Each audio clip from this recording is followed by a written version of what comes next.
cơ thể xảy ra.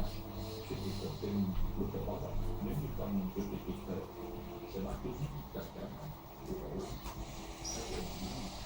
Có lẽ cô ấy đang gặp một cú sốc rất mạnh tại cả nơi sản nghiệp cũng như người mất ngủ là một trong những triệu chứng bắt đầu sốt cao và tiếp theo là não do không thể tiết ra cái dạ tôi là bác sĩ thì tôi có rất tốt nghiệp và cái lý tưởng nhưng cái chính của bệnh bệnh là sự sức ép từ ăn điện cho nên để cho bệnh nhân hay kết hợp thì sẽ dẫn đến tình trạng mất kiểm soát của cơ thể.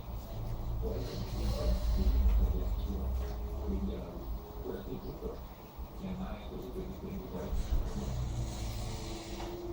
Và rất là các bác sĩ sự bác sĩ chăm sóc cô ấy khi nào cũng tốt.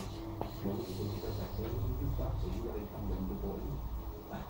Ông cứ yên tâm, cô sẽ hỗ trợ để bảo đảm được sức khỏe của mọi người.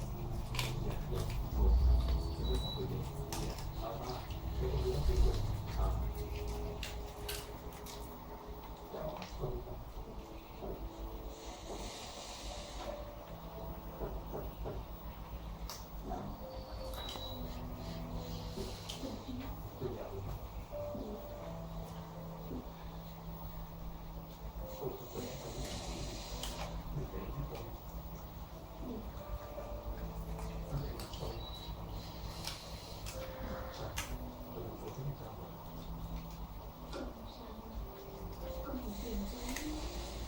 Cái chị mình là đóng ao